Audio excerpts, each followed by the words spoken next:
Ini adalah bola basket yang dimainkan dengan cara yang berbeda. Jadi sisi entertainnya tinggi banget gitu. Buat Richard sih gue bilang, kalau bilang pioneer yang bener pioneer. Dia legendnya street bola. Alasan apa lagi yang harus saya bilang? Emang dia yang memulai dan dia konsisten di panggung itu sampai sekarang, ya kan?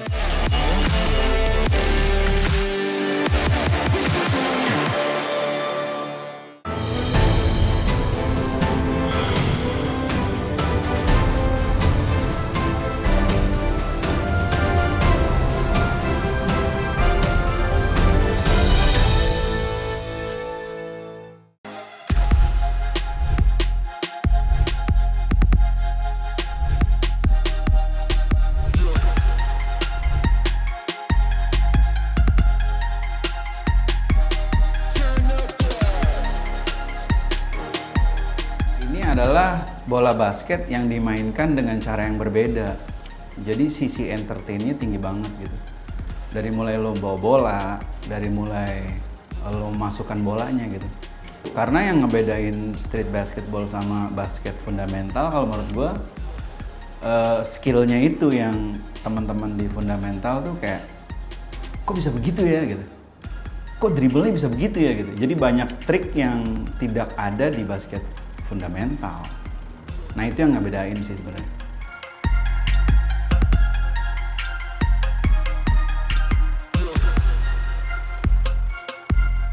Halo, saya Richard Insane Latuminase. Saya Street Baller Indonesia.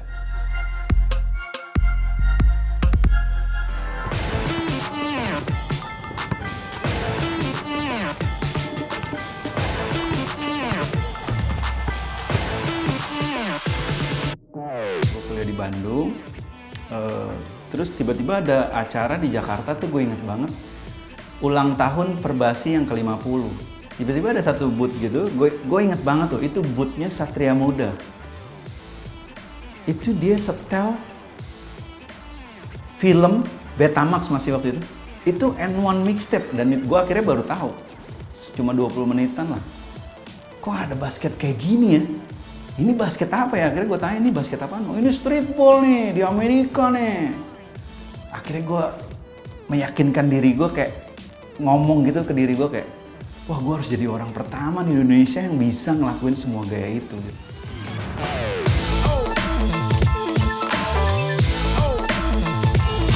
Kan ada geng nih di kampus nih, tim basket kampus lah. Japra, Kiting, Willy, Abah Matrix, ya kan. Kita sempet main basket lah sering gitu, terus gue cerita ke mereka, gue tadi nonton film streetball nih, itu gila banget men. Itu ada film streetball N1 namanya, itu mereka kayak ngelakuin gerakannya tuh, men lo belum pernah lihat deh kayak itu. Tapi mereka ngomong, nggak mungkin lah kita bisa kayak gitu Cat, karena kan kita tangannya nggak panjang, itu orang kulit hitam tangannya panjang, jadi mereka kayak nempel gitu sama bola. Nah gue disitu kayak merasa kayak, wah, berarti gue harus ngelakuin duluan nih. Sampai akhirnya teman-teman gue percaya kalau bisa gitu.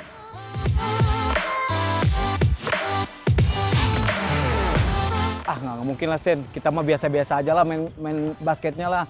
Ini streetball Jap, ini keren gitu. Emang enak gitu ya, dilihat itu enak banget. Cuman pas gue lihat gerakannya tuh yang di luar ini gue lah, yang basket konvensional biasa, dribble, shoot, passing biasa. Ini udah crossover, passing begini, alley-oop dunk kayak gitu. Aduh, itu keren banget sih. Tapi pas gue lihat, kayaknya di Indonesia enggak deh. Bukan ragu lagi, kita pikir emang nggak bisa. Itu kan levelnya, kita mikirnya itu level African American lah, kayak hot sauce itu udah, itu mah udah bro, emang ototnya masalahnya beda kan. Pasti bisa kalau mereka, tapi kita bisa nggak sih?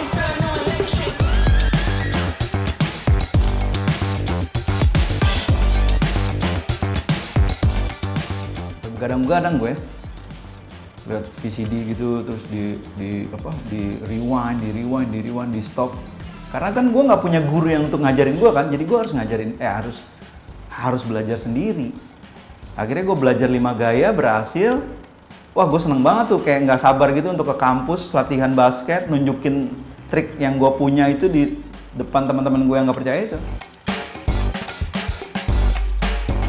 Jaga gue ya, serius ya. Oh emang ngapain? Udah pokoknya jaga gue man to man. Ya udah ayo. Gue rebut lah gini, tiba-tiba bola lagi dribble hilang, gitu. Terus dia begini, terus gue liat, bolanya mana Sen? Bolanya mana? Lihat tuh di belakang lu, duk. Itu gue langsung, lu dari mana itu? Gimana caranya gitu? Ternyata satu move yang dia keluarin itu adalah namanya hypnotizer, di mana dia gerakan awalnya itu adalah mendribble bola di behind the back. Pada saat kita defense fokus ke bola, terus tiba-tiba bolanya itu hilang karena dia lempar ke atas kan. Terus tapi gerakan dia tuh masih aja seakan-akan dia mendribble bola. Itu gokil banget dan kita langsung, hah? No word ya, speechless langsung gue. Nah, udah saat itu jadi kayak teman-teman gue kayak, wah berarti kita bisa ya. Ya udah, akhirnya gue ajak teman-teman di kampus gue untuk, ya udah kita belajar yuk, kita download gitu. Gue nggak sadar ada satu orang gitu dari Australia namanya Steve. Dia ternyata nontonin gue gitu dari awal gitu sampai akhir. Terus dia liatin gue nge-tricks gitu sampai ada satu bagian part yang gue lakuin tuh. Ada satu orang jaga gue, dia kayak nafsu gitu kayak, ayo gue jaga lo, nggak bakal lewat lo. Terus gue kayak, ya udah coba aja. Terus gue lempar bolanya di depan kepalanya dia gitu. Gue sengaja lempar gitu. Terus dia lihat bolanya ke atas, dia ambil, dia lompat, gue dodorin sananya. Nah itu tuh pecah tuh. Itu semua anak-anak yang main di situ pada guling-gulingan, lari. Karena mereka belum pernah ngeliat trik itu kan.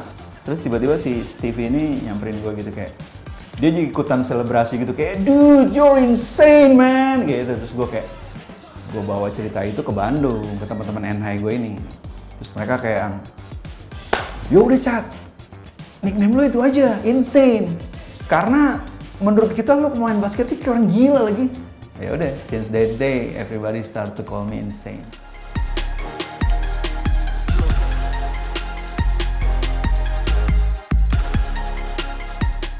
Nah waktu itu bintang tamunya Pat The Rock dan teman-teman lah. Waktu itu dia lagi cukup naik daun lah Pat The Rock. Ternyata itulah mulainya awan gelap gua. Jadi waktu gue jaga Pat The Rock, dia kasih gua crossover sekali, gue ketipu. Terus yang kedua dia crossover gue lagi. Dan akhirnya gue slip, gue jatuh. Dan begitu jatuh, wah itu bubar tuh. Pat The Rock buang bola, Pat The Rock buang baju, terus dia keliling lapangan, terus gue ngerasa kayak, oh my god, abis nih gue nih. Ya udah, itu jadi ceng-cengan anak basket gitu lah. Itu buat gue kayak awan gelap lah.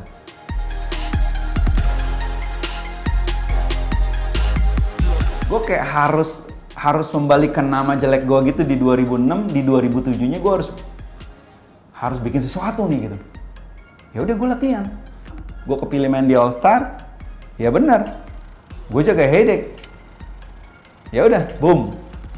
Ini malam gue, sorry. Ya udah. Gue bawa bola, dia mau ambil bola gue stop, dia jatuh, gue buang bolanya. Itu jadi kayak ngebalikin awan gelap gue yang tadinya ada di bawah kepala gue nih kayak bus hilang gitu loh. Kayak wah terang lagi.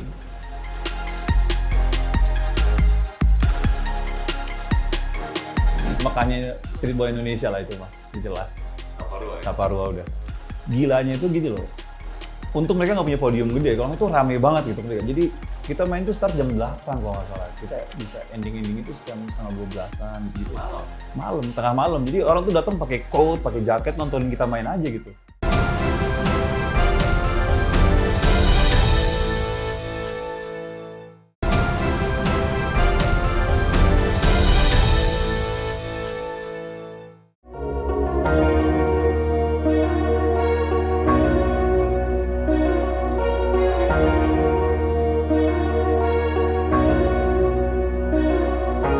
Lapangan basket Saparua di kota Bandung, Jawa Barat menjadi saksi bagaimana basket jalanan mencapai masa keemasannya. Di era awal tahun 2000-an, Bandung, Jawa Barat memang menjadi salah satu barometer utama perkembangan streetball di Indonesia. Dulu tribunnya tuh di dalam kerangkeng, di dalam lapangan. Kalau sekarang tribunnya kita bisa lihat kan, di luar lapangan. Terus kalau dulu tuh atmosfernya playground banget. Jadi kalau udah datang ke lapangan ini, itu tuh nuansa streetballnya dapat banget. Kalau sekarang lebih dibikin artsy, lebih dibikin milenial. Dari lapangan Saparua inilah lahir komunitas Future Streetball sebagai komunitas streetball pertama di Indonesia. Berdirinya komunitas Future Streetball di tahun 2002 juga tak lepas dari peran Bayu Radityo, mantan pemain Satria Muda dan Garuda Panasya Bandung yang juga menyukai dunia streetball. Kita dulu suka main basket di McD Sarijadi kan. Terus ketemu Bayu Radityo lah di sana. Nah, terus di situ kita jadi kenal lah sama Bayu lah. Nah, terus Bayu bilang, nih gue lagi nyari nih anak-anak yang main streetball gini gitu. Ya gue sih karena gue mengidolakan dia memangnya dari dulu ya.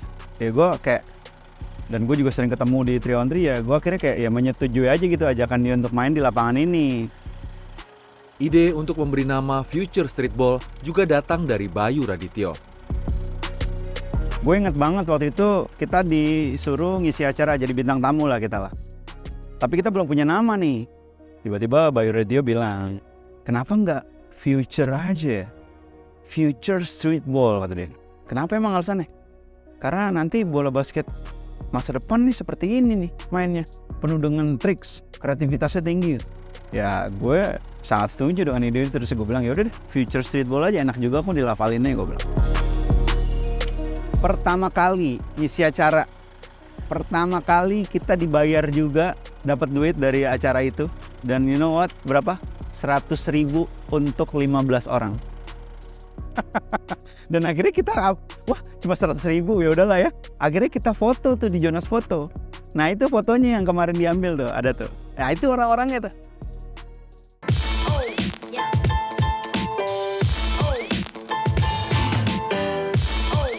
Mengusung gaya permainan basket yang menghibur serta penuh aksi dan trik, membuat latihan komunitas Future Streetball di lapangan Saparua menarik minat banyak penonton.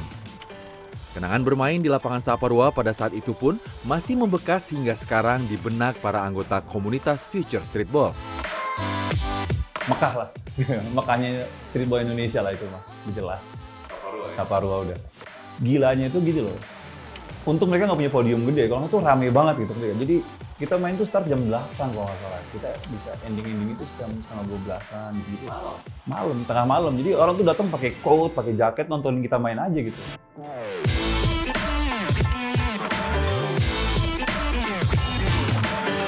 Dulu suasananya kayak gini ya, di dalam tuh ada kayak tribun depan sana sama sini gitu. Itu yang nonton tuh banyak tuh pinggir-pinggir situ gitu. Bahkan sampai di luar parkiran juga mobil pada parkir untuk nonton kita main. Kayak gitu sih ya. Itu buat kita di main di depan orang-orang itu ada kepuasan yang nggak bisa dinilai.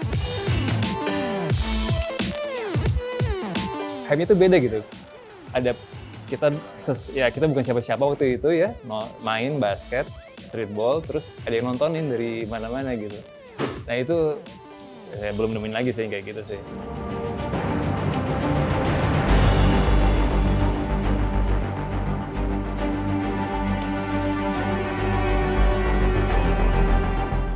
Untuk bisa memperkenalkan streetball hingga ke seluruh Indonesia, anak-anak komunitas Future Streetball pun membuat kompilasi video aksi-aksi mereka di lapangan.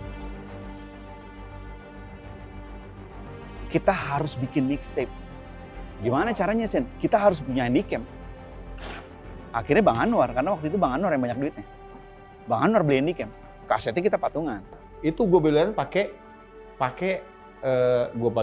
duit sendiri, beli kamera yang handycam yang biasa, lu tau lah, pernah lihat kayak gitu-gitu. Yang kasetnya banyak banget tuh. Kita kumpulin satu-satu, cari yang bagusnya mana gitu. Itu kita kalau sekarang trash ya, kita pilih-pilih satu-satu gitu. Tapi itu menurut gua Hexos yang bikin awalnya dulu turnamen Hexos. Dulu belum ada DBL, belum ada apa. Itu zamannya Hexos antar SMA. Main di Pajajaran. Kita jualan PCD tuh. PCD kita mixtape volume 1 kalau nggak salah. Kita jual, tapi kita ngisi acara. Jadi kan SMA seluruh Indonesia datang nih. Kita main, kita kerjain habis loh. Mereka semua amazed gaya orang daerah Aceh, Bali gitu. Apa ini? Gerakan ini terus penonton senang semua gitu loh.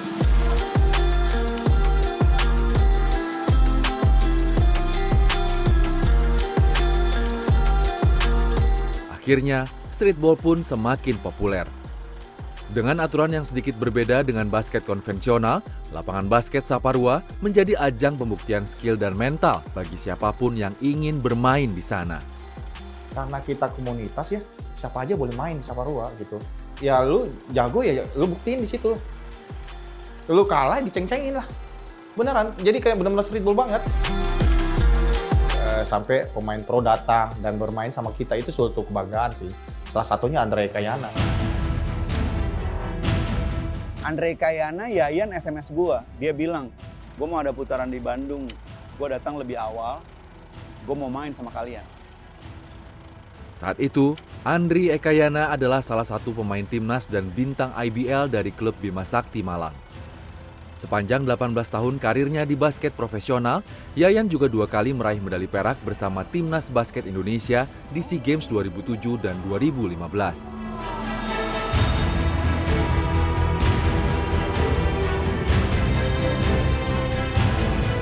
Dan emang saya udah niat, saya udah tahu tuh beberapa temen emang infonya kan udah streetball, keren. Saya sempat melihat videonya yang level 1 kalau nggak salah. Dan mereka kayak, ini keren banget dan jiwa-jiwa nggak mau kalahnya itu ada. Saya pingin show up juga, saya bisa tuh main kayak gitu walaupun saya pemain pro. Udahlah niat emang dateng, bawa sepatu, kayak judulnya kayak pengen nantangin. Tapi ya itu aja, nantangin di lapangan, habis itu temen semua sampai sekarang. Kehadiran Andri Ekayana di lapangan Saparua dianggap sebagai salah satu pengakuan atas eksistensi komunitas Future Streetball.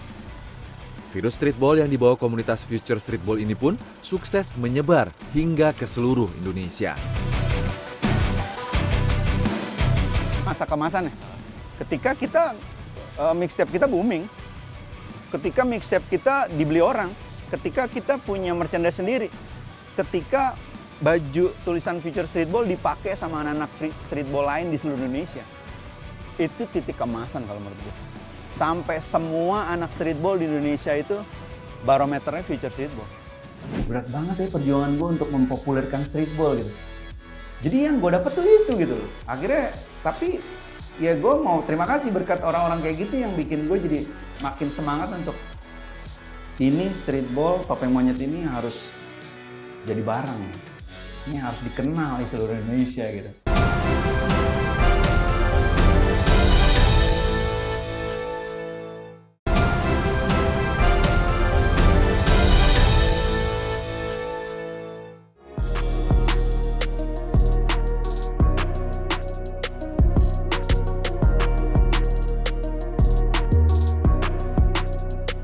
Perjuangan Richard Insane dan teman-temannya di komunitas Future Streetball untuk mempopulerkan streetball di Indonesia akhirnya terbayar lunas. Namun, semua itu diraih lewat kerja keras dan jalan panjang yang berliku. Gue dibilang topeng monyet, gue dibilang badut sirkus, gue dibilang, nah ini basket ilmu hitam ya. Jadi buat gue kayak berat banget ya perjuangan gue untuk mempopulerkan streetball gitu. Jadi yang gue dapet tuh itu gitu loh. Akhirnya, tapi ya gue mau terima kasih berkat orang-orang kayak gitu yang bikin gue jadi makin semangat untuk ini streetball, topeng monyet ini harus jadi barang nih.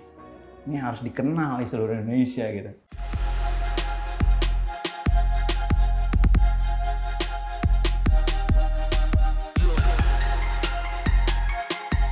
Selang 20 tahun kemudian, Richard pun tetap konsisten menekuni dunia basket lewat Asosiasi Bola Basket Seni Indonesia atau ABSI.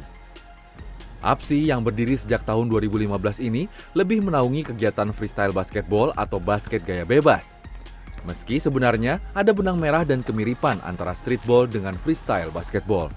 Kepikirannya ingin jadi sebuah wadah buat teman-teman freestyle basket dan streetballer ya, untuk bisa memacu lagi potensinya gitu loh. Kalau freestyle tuh lebih ke arah lo bagaimana caranya lo mengekspresikan diri lo lewat bola basket diiringi dengan alunan musik. Jadi lo nggak perlu ring basket untuk masukin bola.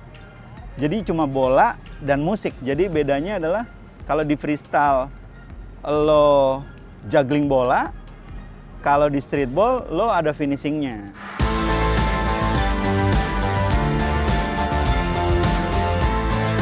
Sesuai dengan namanya, dalam freestyle basketball atau basket gaya bebas, kreativitas dalam melakukan gerakan menjadi faktor penting dalam penilaian.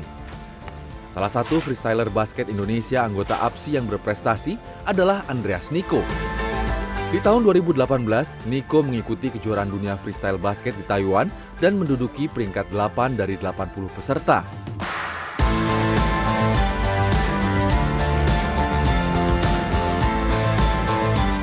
Dasar dari para freestyler basket ini pun cukup beragam. Ananda Limo misalnya. Sebelum menekuni freestyle basket, ia adalah seorang dancer.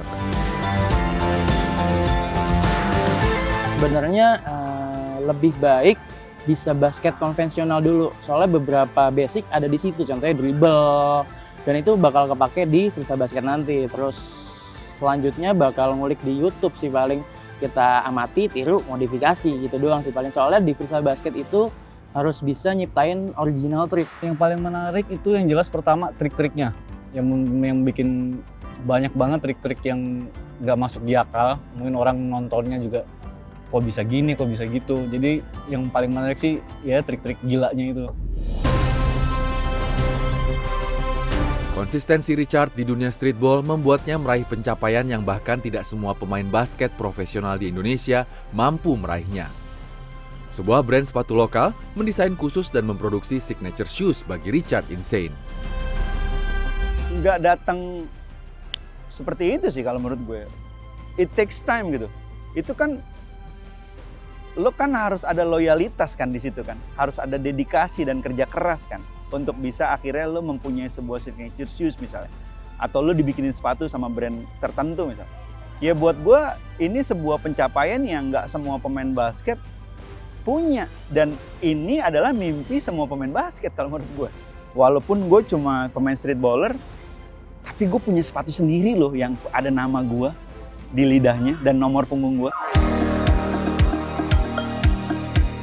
Tak hanya itu, Richard pun sempat memberikan sepatu tersebut pada Menparekraf Sandiaga Uno yang kebetulan juga memiliki hobi bermain basket. Lo punya barang dan barang lo itu dipegang sama menteri. Banyak lagi produk-produk yang pengen banget dipegang doang sama Pak Menteri.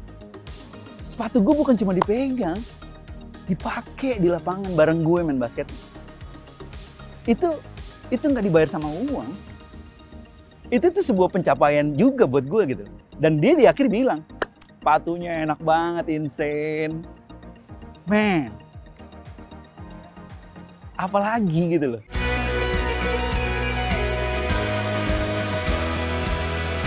Suka atau tidak suka, streetball yang selama ini ditekuni oleh Richard dan kawan-kawannya di komunitas Future Streetball membawa sedikit perubahan pada gaya bermain basket konvensional. Di tengah kesibukannya masing-masing, para anggota komunitas Future Streetball ini pun hingga saat ini masih terus menjalin komunikasi satu sama lain. Dan sebagai salah satu pionir di dunia streetball, kegigihan dan loyalitas Richard akhirnya membawanya menjadi salah satu ikon dan legenda streetball tanah air. Jadi buat Richard sih gue bilang, kalau bilang pioneer yang bener pioneer, cuman orang taunya dia Richard N1 gitu. Padahal sebelum itu, jauh sebelum itu dia udah begitu. Mungkin orang pada nggak tahu itu. Jadi gue tau dia dari Romangun, dia udah ngedang segala macam, dribbling gitu-gitu. Udah dari dulu men, gitu. Udah dari dulu. Dia passion di streetball lah, khususnya dia pengen selalu masih bikin tampil, masih ini. Terus karena orang banyak bilang, nggak tahu ya, mungkin julukan apa ya, maksudnya Godfather ini streetball Indonesia, mungkin orang melihatnya itu gitu loh. Orang nyebut Insane aja udah, ya istilahnya awal streetball ya dia gitu, maksudnya yang buat ramai streetball awal dia gitu. Mungkin dia makanya sekarang bertahan, mungkin dia melihat itu sebagai apa ya istilahnya, kekuatan dia juga gitu. Dia legendnya streetball. Alasan apa lagi yang harus saya bilang? Emang dia yang memulai dan dia konsisten di panggung itu sampai sekarang ya kan. Dari awal saya kenal dia di streetball sampai sekarang dia masih konsisten dan emang dia jagonya di situ. Keren, salut buat Richard.